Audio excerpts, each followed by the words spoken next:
একটি স্কুলে দেখলাম যে তারা খুব সুন্দর একটি জিনিস করেছে।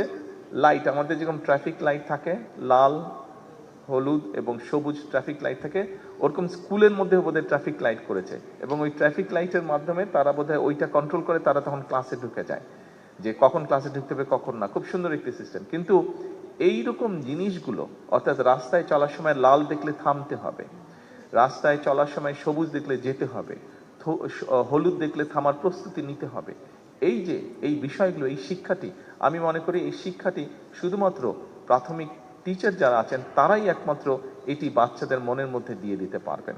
অর্থাৎ আমি যেই জিনিসটি বলতে চাচ্ছি এই উদাহরণটি দিয়ে, যে আমরা যদি আমাদের ভবিষ্যৎকে সুন্দরভাবে গড়ে তুলতে চাই, তাহলে আমাদের যেগুলো ভ্যালুজ আছে, আমরা অনেক সময় খুব দুঃখজনক কিছু কিছু বিষয় দেখি বিভিন্ন জায়গায়, কিন্তু আমরা সকলে মিলে যদি সচেষ্ট হই, বিশেষ করে প্রাইমারি স্কুলের শিক্ষক যারা আছেন, আমরা যদি তাদের সহযোগিতা পাই, তারা যদি আমাদেরকে সহযোগিতা করেন, নিশ্চয়ই তারা সহযোগিতা করবেন, তারা যদি এগিয়ে আসেন, তাহলে এই বাচ্চাদের মনে আমরা ভ্যালুস বা এথিক্স যেগুলো আছে সেগুলো আমরা তাদের মনের মধ্যে দিতে পারি, তাদেরকে সেই শিক্ষা, সেই জ্ঞানটি আমরা দিতে পারি।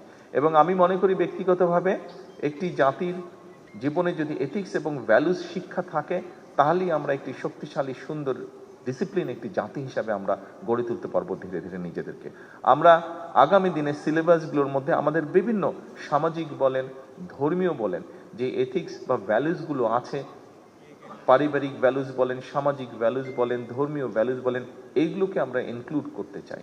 আজকে যে সকল প্রাইমারি স্কুলের শিক্ষক উপস্থিত আছেন, আপনাদেরকে এবং আপনাদের মাধ্যমে বাংলাদেশের সকল প্রাইমারি স্কুলের শিক্ষকদের কাছে আমি সহযোগিতা চাইবো, যে আসুন আমরা আমাদের বাচ্চাদের মনগুলোতে, সরল মনগুলোর ভিতরে আমরা এই ভ্যালুসগুলো, পারিবারিক, সামাজিক যে ভ্যালুসগুলো আছে আমাদের, এই ভ্যালুসগুলোকে আমরা তাদের মনের মধ্যে আস্তে আস্তে দিই।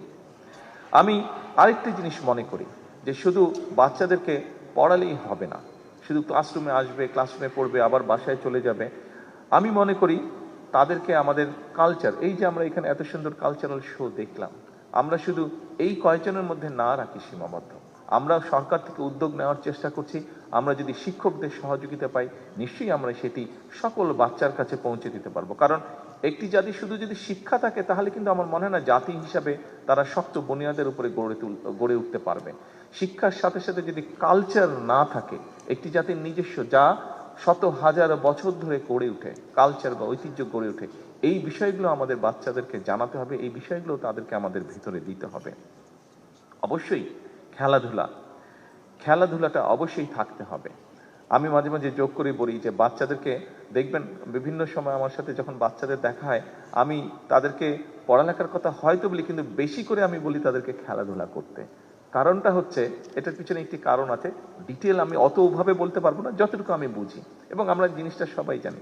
আমরা যখন খেলাধুলা করব, দৌড়াদৌড়ি করব, স্বাভাবিকভাবে আমাদের রক্ত চলাচল বাড়বে, আমরা শ্বাস নিব, এবং রক্তের মধ্যে অক্সিজেন বেশি যাবে।